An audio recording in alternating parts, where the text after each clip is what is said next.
Él es David Roseló Rigola, es licenciado en biología, especialista en química clínica, es director técnico del programa de evaluación externa de la calidad y es product manager y también está encargado, ¿cierto?, de la satisfacción de los clientes para la empresa Biosystem SA. Nos va a conversar sobre calidad, verificación y marco normativo de los dispositivos de diagnóstico in vitro y cuáles son sus retos actuales. Desde España nos acompaña David, así es que le agradecemos poder participar en este quinto foro y lo dejo para su presentación. Muchísimas gracias, David. Bienvenido. Muchas gracias, señor Olivares, por esta fabulosa presentación. Voy a compartir pantalla, empezando con el título. El título, bueno, es un resumen de lo que vamos a hablar en el día de hoy, que básicamente será control de calidad, verificación o validación y marco normativo de los dispositivos de IVD, retos actuales, ¿vale? Hablaremos de control de calidad, pero sobre todo hablaremos de lo que es reglamentación, normativas que pueden afectar tanto al laboratorio como usuario y al fabricante como ofertante del sistema o del método de medición. Entonces, vamos a continuar. Vale.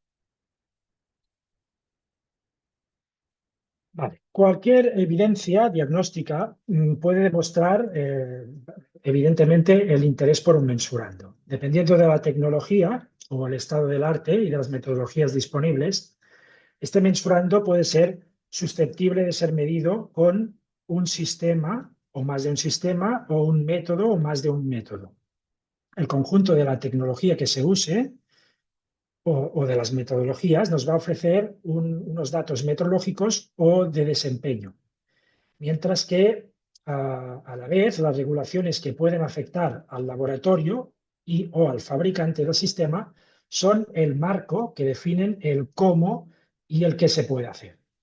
Al final disponemos de una propuesta que es el resultado integrado y coherente entre la evidencia científica, las capacidades técnicas, metodologías y los requisitos normativos, que permiten desarrollar un sistema o método de medición para un mensurando concreto.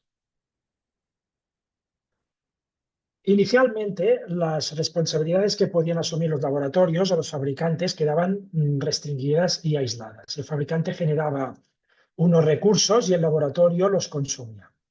Con la entrada en vigor del Reglamento Europeo 747/2017 y su homología en mercados FDA con el Code of Federal Regulations, la nueva realidad nos conduce a una interacción constante entre el mercado y el fabricante.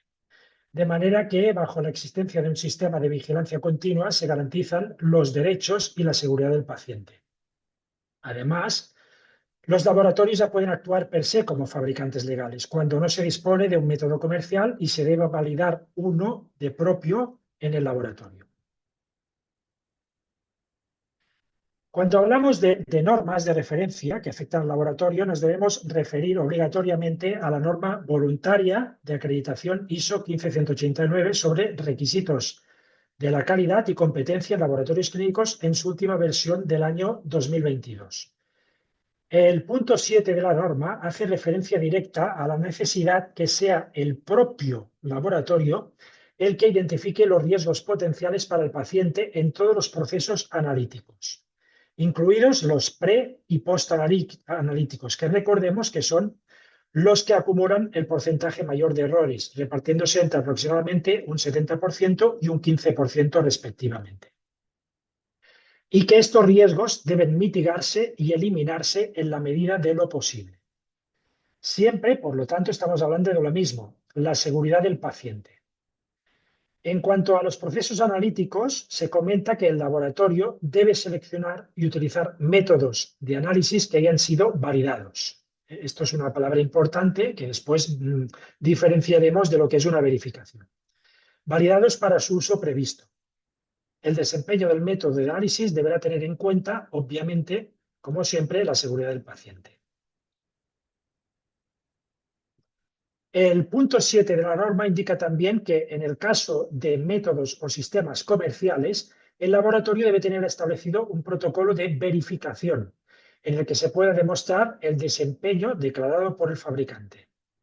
Antes hemos hablado de validación y ahora hablamos de verificación. Existen casuísticas distintas en las que el laboratorio deberá validar, que no verificar, siguiendo los mismos procedimientos que puede estar siguiendo un fabricante. El primero son los métodos desarrollados por el propio laboratorio ante la ausencia de métodos comerciales. Este es el primer punto que obliga al laboratorio a validar en lugar de verificar. El segundo se requiere cuando se desea usar el método fuera del alcance previsto por el fabricante, en el caso de métodos comerciales.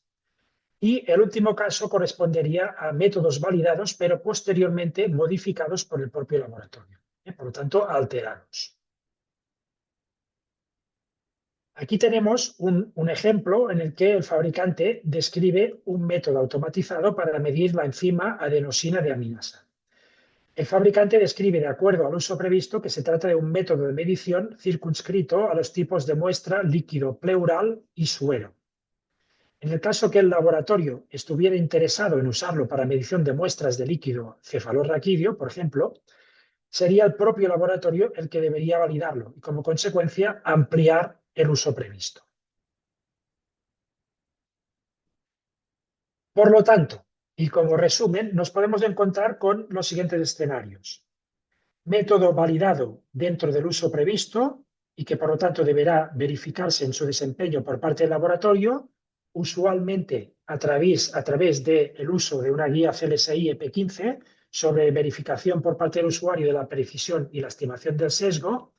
En este caso estamos hablando evidentemente de métodos cuantitativos, ¿eh? No vamos a entrar en lo que son métodos cualitativos, que tienen otras guías a propósito de ello. Y los escenarios que no sean este, como podrían ser el método desarrollado por el laboratorio o el del uso de un método comercial fuera del uso previsto, que exigiría entonces una validación.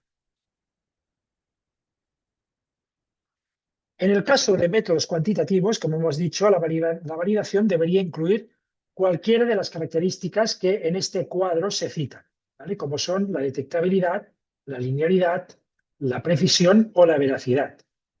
En esta tabla resumen se describe para cada una de ellas el objetivo principal, el tipo de estudio a realizar, algunas observaciones y la guía CLSI recomendada. Por ejemplo, en el caso del estudio de veracidad se suelen realizar comparaciones con materiales de referencia certificados, si existen, o métodos de referencia trazables, y nos referenciaríamos a la guía EP09. El estudio de precisión incluiría estudios intraensayo, en el que todas las variables permanecen inmutables, y estudios interensayo, en el que variaríamos pues, días, dispositivos de medición, lotes de reactivo, etc. También encontramos estudios sobre contaminaciones por arrastre, estabilidad de reactivos, muestras y materiales de referencia usados en el método, etc. Aquí os presento un ejemplo de análisis de veracidad en el caso de la medición de la hemoglobina glicosilada, en el que se realizó tanto un estudio por parte de un organismo certificador como un análisis de comparación usando un EP09 contra un método HPLC considerado como gold estándar. Se suele usar un análisis Bland-Allman y una regresión lineal Passing-Bablock para determinación del error constante y el error proporcional. Los errores, evidentemente, deberán considerarse en función del mensurando en estudio. No será las mismas especificaciones para la medición, por ejemplo, de un sodio que para una hemoglobina glicosilada, porque dependiendo del analito de cuestión, pues podremos cometer un error mayor o menor. Con el fin de calificar el método analítico tras su verificación, el laboratorio suele planificar un control de acuerdo a los requisitos mínimos de calidad que establece el propio laboratorio. A través del control de calidad interno, con el que estimamos la imprecisión intermedia, y el control de calidad externo, en el que hacemos lo mismo para el sesgo medio o veracidad. Obtenemos una medida del error total. Error aleatorio para el primero y error sistemático para el segundo. Esto nos ayuda a calificar el método. pueden ocurrir dos cosas: que el error total no llegue al error admisible propuesto, con el que garantizaríamos esos requisitos de calidad preestablecidos, o bien que nuestro error total obtenido supere el error admisible. Con lo que en este caso nos quedarían dos vías posibles: proponer mejoras para alcanzar los requisitos, o bien reducir esos requisitos porque, por ejemplo, el estado del arte del que dispone el laboratorio no lo permite. Siempre que se garantice la seguridad del paciente, como siempre. Cuando hablamos de error asociado al control de calidad, hablamos de error total como la suma del error aleatorio que proviene del coeficiente de variación obtenido en el control interno de la calidad, y del sesgo o veracidad, que proviene de los controles intercomparación o de la comparación contra resultados de referencia. El sesgo o error sistemático suele deberse a calibraciones incorrectas, deterioros de reactivos, etc., mientras que la imprecisión o error aleatorio puede deberse a ruido del instrumento, variabilidades entre lotes u operacionales, etc. La definición del error admisible se podrá basar en diversas fuentes, como pueden ser criterios clínicos, variabilidad biológica o estado de la tecnología. Recordemos también la importancia de los errores que se cometen y que son de origen preanalítico. Pueden ser muestras memorizadas, transporte de esas muestras de forma indebida, etcétera, que pueden llegar a representar hasta un 70% de los errores cometidos en el laboratorio y que muchas veces se obvian y nos centramos exclusivamente en la fase analítica. Precisamente para el establecimiento de los errores admisibles, el laboratorio dispone de la guía CBSI EP46, en la que se detalla el orden en cuanto a prioridad que deberíamos aplicar a la hora de seleccionar la fuente para el establecimiento de ese error admisible, y que será el que usaremos para comparar nuestro desempeño metrológico, que sería, en este orden de importancia: primero vendría evidencias obtenidas en estudios clínicos, variabilidad biológica y, finalmente, ante la ausencia de las dos primeras fuentes, el estado de la tecnología de acuerdo a los datos obtenidos de percentiles en programas de intercomparación, por ejemplo. Cuando hablamos de variabilidad biológica, hablamos de la fuente más común de la cual los laboratorios establecen sus especificaciones de rendimiento analítico. La fuente de referencia, normalmente en cuanto a variabilidad biológica, proviene de la European Federation of Clinical Chemistry and Laboratory Medicine, y que podéis acceder a través del sitio web biologicalvariation.eu. A través del buscador podemos seleccionar el analito de interés y estimar, mediante los datos disponibles de variabilidad biológica individual y grupal, el error total propuesto, así como el sesgo o la imprecisión, de acuerdo a tres niveles distintos de especificación, que serían mínimo, deseable y óptimo, en ese orden de menor a mayor severidad. Es tarea del laboratorio escoger, tal como hemos visto anteriormente, la especificación para el error de medida, que evidentemente debería estar de acuerdo, por ejemplo, al nivel de automatización del laboratorio. Continuando con la norma de acreditación 15189, esta también hace referencia al control de calidad interno, concretamente el punto 7372, que destaca que es obligación por parte del laboratorio monitorizar la validez de las series analíticas a través de la vigilancia del control interno, que la selección de materiales de control debe asegurar la estabilidad de las propiedades de interés, poseer una matriz equivalente a la de la muestra humana, demostrar la conmutabilidad en la medición usando el método verificado por el laboratorio y tener la característica de concentrarse en valores de decisión clínica.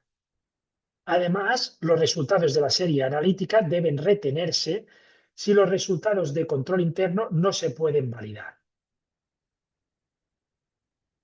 En el punto 7373 de la misma norma también se describe la relación con el control externo de la calidad.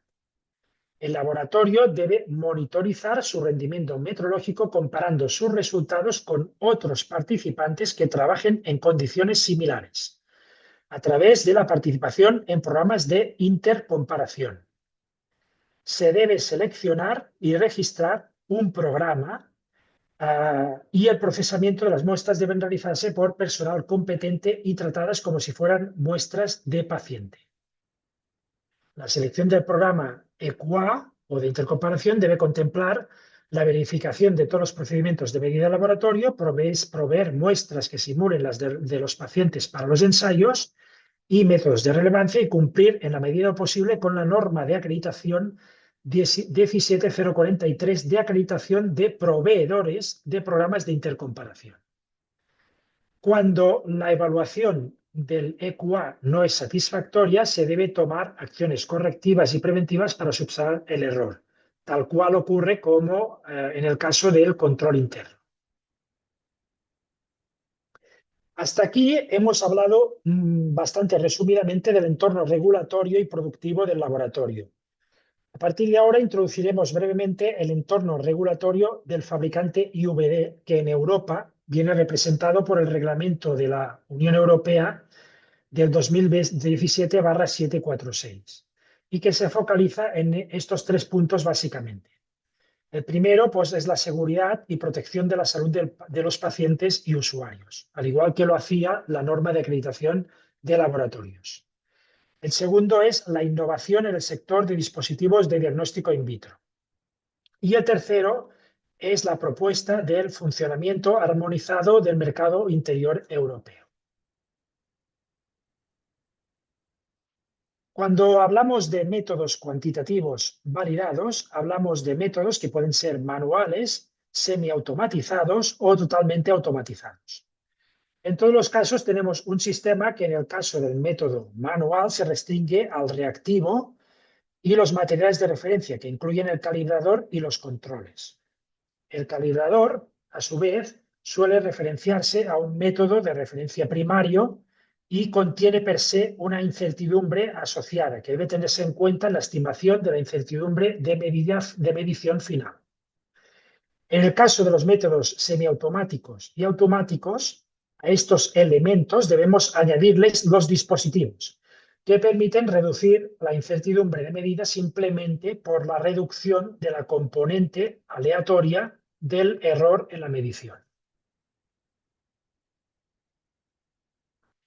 El anexo 2 del reglamento 2017/746 se refiere a la necesidad de aportar por parte del fabricante del método o sistema de toda documentación técnica requerida para demostrar la conformidad del producto para el cumplimiento de los requisitos de funcionamiento, como puede ser, pues, el tipo de muestra al que aplica, los estudios de veracidad y precisión de la medición, sensibilidad analítica, especificidad, trazabilidad metrológica, intervalo de medición, estabilidad durante el transporte y en su uso, etc.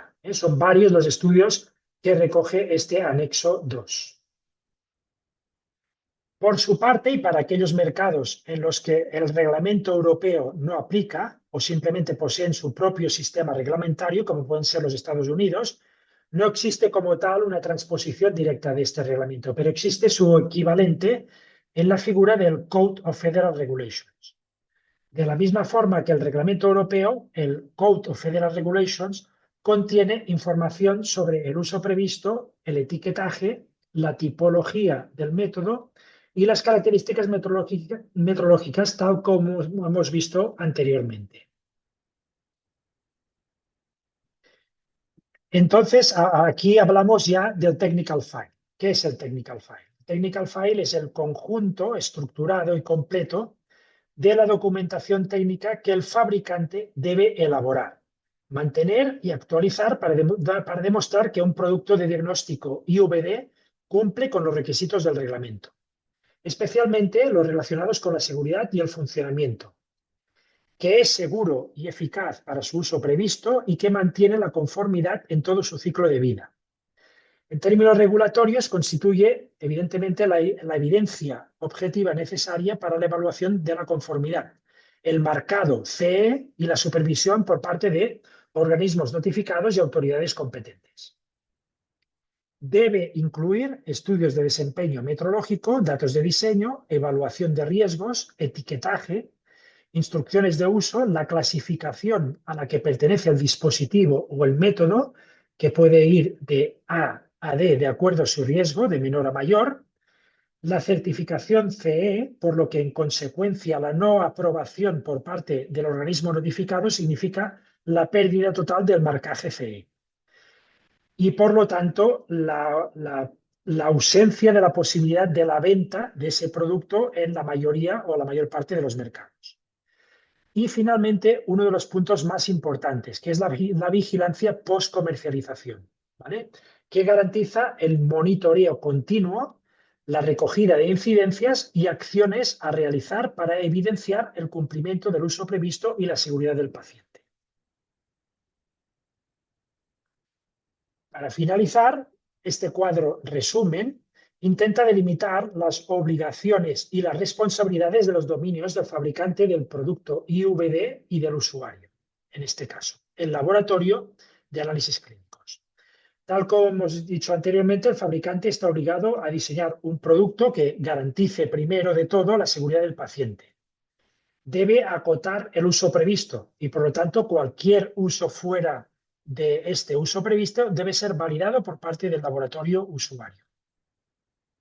Debe presentar las evidencias sobre el diseño y el alcance, así como la supervisión continua a través del sistema de vigilancia post-comercialización. Y debe quedar registrado el producto en las bases de datos disponibles de acuerdo al sistema de certificación al que pertenece. En el caso del producto europeo, hablamos de Eudamed. En el caso de los Estados Unidos, hablamos de la FDA. En Australia, la RTG. ¿Vale? El laboratorio, por su parte, debe demostrar la competencia técnica continua en todas las fases analíticas. Debe verificar o validar, según proceda, cualquier método que use para la medición o calificación de muestras humanas. Debe asegurar que mantiene los requisitos del error que se ha impuesto a través de las herramientas de control interno y control externo. Y finalmente debería, porque no es obligatorio, demostrar su competencia a través de entidades de acreditación nacionales, para la acreditación de acuerdo a la norma ISO 15189. Recordemos que todo esto es como si fuera un ecosistema. Ya no separamos el fabricante del usuario, sino que ambos interactúan entre sí, con el fin de asegurar, como siempre, la seguridad del paciente. ¿Vale? Bueno, pues esto es todo. Muchas gracias.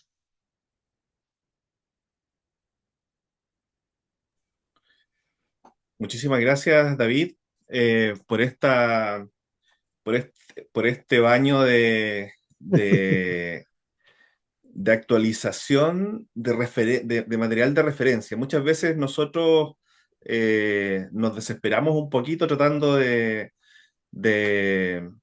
buscar referencia válida para poder realizar, digamos, estudios locales necesarios para poder verificar o para poder incluso a veces poder hacer alguna adaptación de un método y nos desesperamos un poquito, pues empezamos incluso hoy día, a usar inteligencia artificial para tratar de validar lo que pensamos, pero muchas veces esa misma ayuda no nos va a convencer de que estamos pensando lo correcto, pero no necesariamente nos va a dar la información adecuada.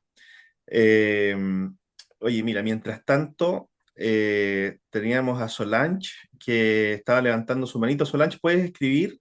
Solange Campos, ¿puedes escribir tu pregunta en el chat o en el link de preguntas? Mientras tanto, yo preguntarte precisamente cómo ves tú la irrupción de herramientas de inteligencia artificial a la hora de poder realizar estudios de verificación, por ejemplo, Mm, eh, mm. u otros en el A laboratorio. ver, yo creo que es interesante y evidentemente es un recurso más para el laboratorio, incluso para el fabricante muchas veces, ¿vale?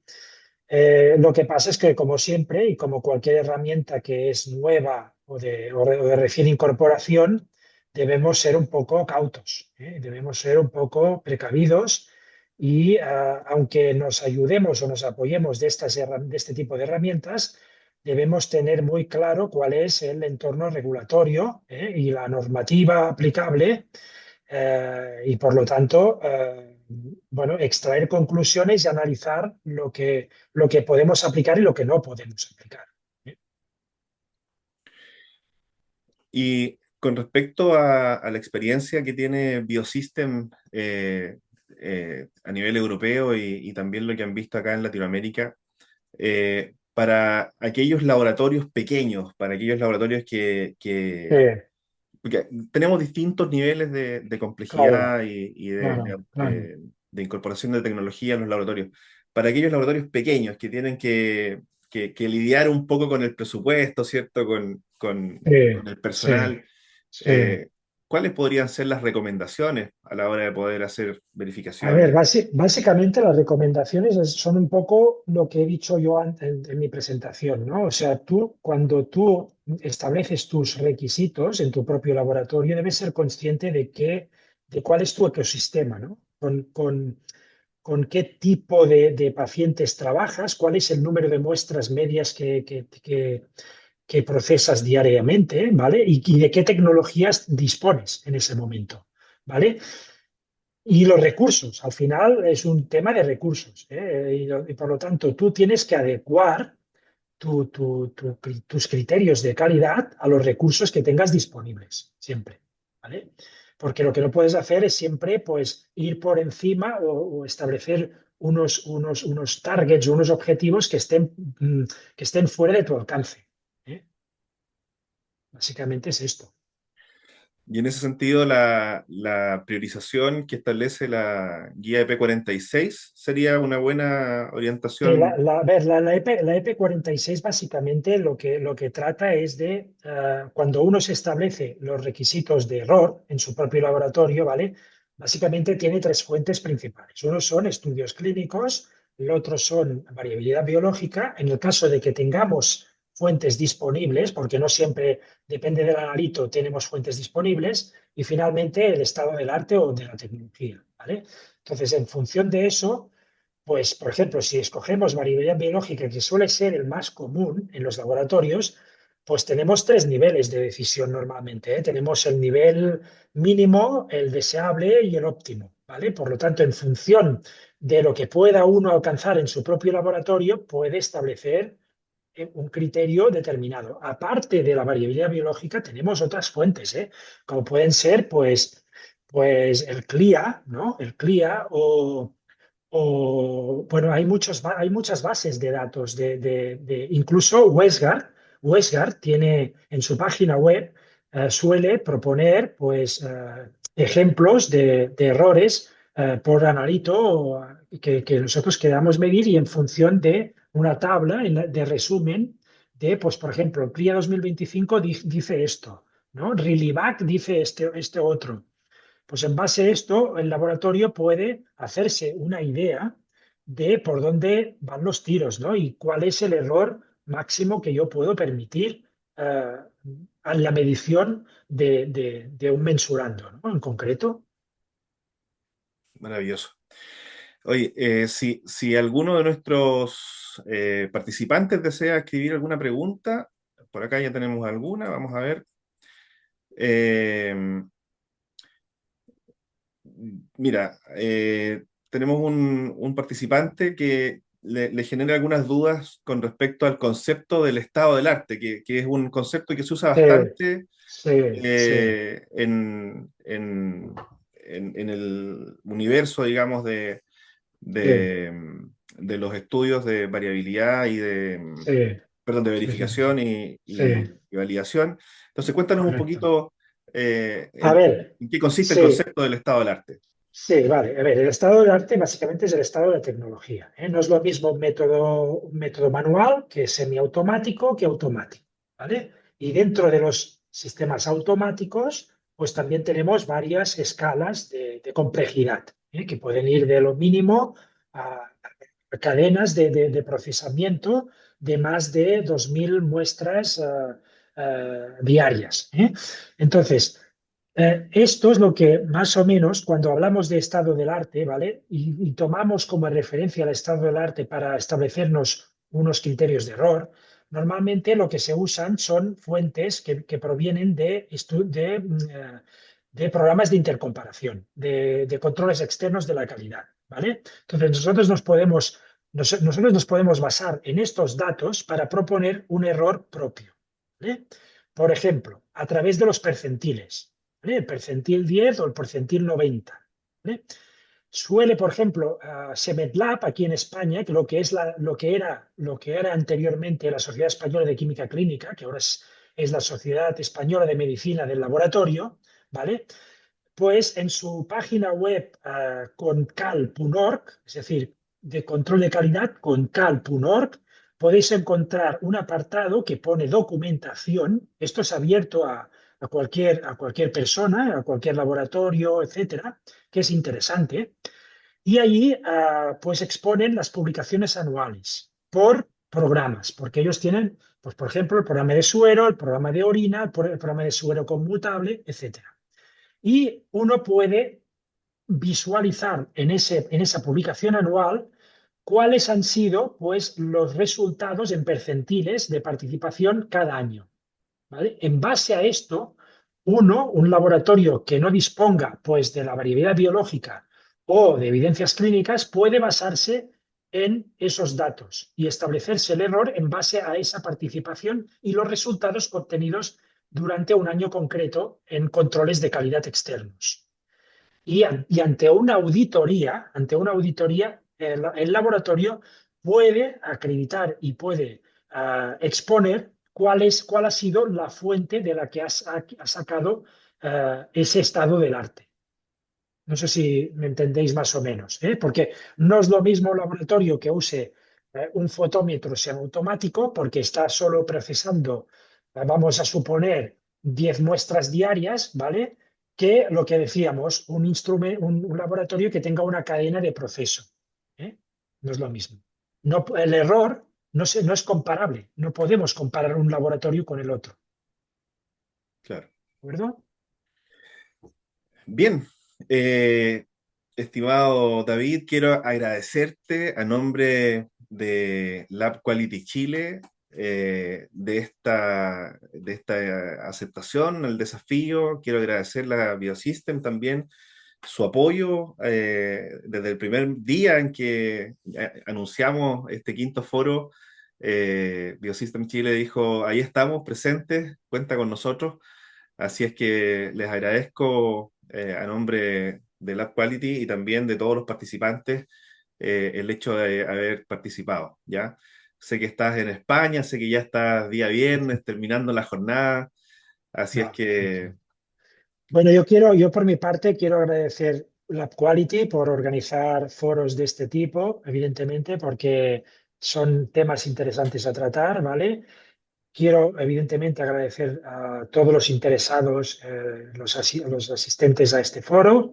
Y también, evidentemente, quiero agradecer por mi parte a mis compañeros en Chile de Biosystems, que son los que pues, han permitido que esto también pueda ser posible, ¿no? Y pueda suceder.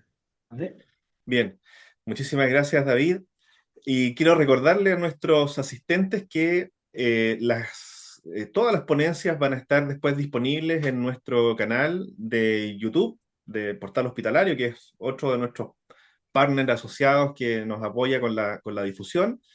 Y a sus correos electrónicos, a cada uno de los correos de los participantes que están conectados el día de hoy, les vamos a hacer llegar el enlace con las presentaciones de tal manera que las puedan revisar ahí con más detalle. Y recuerden que también va a tener acceso a un cuestionario, ¿cierto?, con preguntas de esta presentación y las que siguen, para que puedan obtener después su certificado de participación válido en los diferentes países que nos acompañan el día de hoy. Así es que, estimado David, muchísimas gracias. Te dejo en Gracias a libertad para vosotros. que continúes con tu jornada y a todos Gracias a nuestros amigos, vosotros. invitarlos a continuar con la siguiente presentación. Muchas gracias, David. Un Un fuerte abrazo. saludo, ¿eh? Un saludo.